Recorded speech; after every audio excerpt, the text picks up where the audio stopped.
Address is 654 South Silverbrook Drive, and I am a parent of 2 students in the West Bend School District. I've lived here 14 years.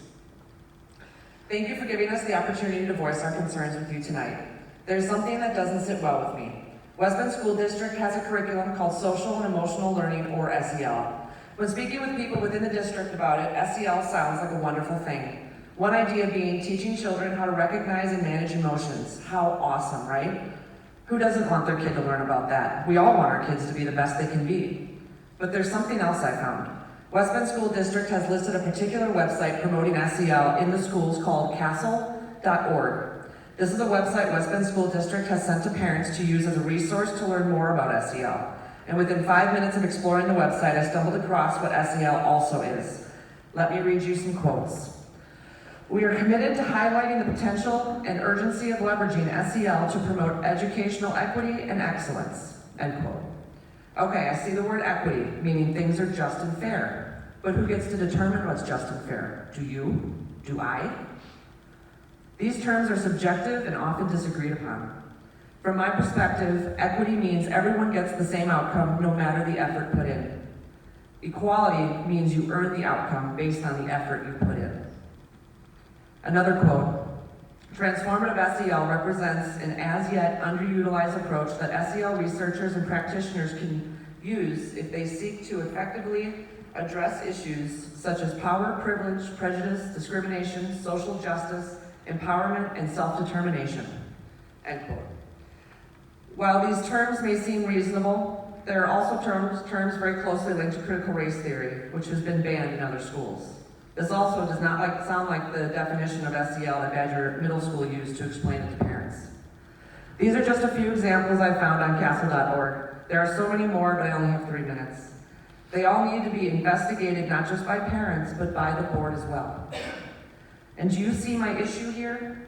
I'm being told by West Bend School District that SEL is being used to teach our kids how to develop healthy identities. That's a quote from the Badger newsletter.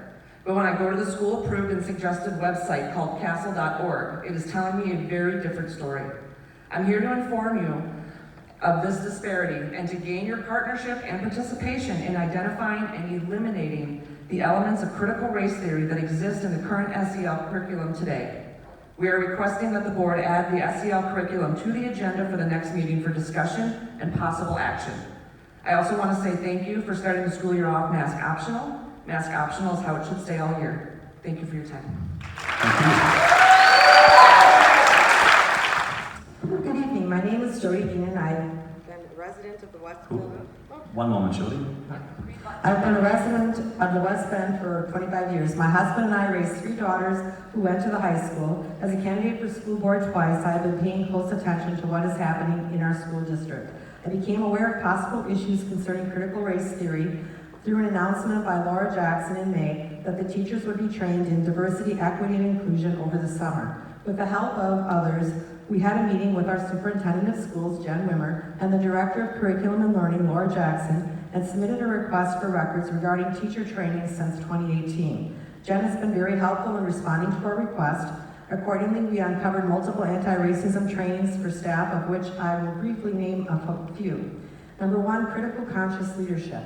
It was led by 2 administrators from Middleton Cross Plains School District who have their own consulting companies. Rainey Briggs Bio states he wrote his dissertation on the factors that promoted or impeded the success of African American males in a predominantly white high school, and he strives to bring a voice to marginalized students and families and to provide professional development around equity and cultural responsiveness. Number 2, Wisconsin Instructional Coaching Collaborative, Coaching and Leadership for Equitable Outcomes. The promotional materials state that participants will increase awareness of the ways white cultural practices and narrative features impact coaches' conversations, and they will engage in self-examination to identify competing commitments that may limit coaches from taking equity-related action. One action listed: engage in reading, viewing, and listening about unconscious bias, colorblindness, and micromessages. Number 3, intercultural development, inventory by Fit Oshkosh, because race matters. Number 4 and 5, beyond diversity, update and aligned with courageous conversations, which are designed to help teachers, students, parents, and administrators understand the impact of race on student learning and investigate the role that racism plays in institutionalizing academic achievement disparities, equity traps, racial erasure. They are to discuss what it means for us to have multiple intersecting identities where we experience some privileges around some identities and some oppression around others.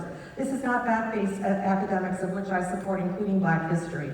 Now we need to discover how these trainings have been implemented in the student curriculum by conducting an audit of resources and curriculum so it can be eliminated. However, it won't be easy because these issues in primary and secondary education do not pop out like class subjects or lesson plan titles. They usually are methods of teaching and learning that may only be detected in the discussions held in the classrooms.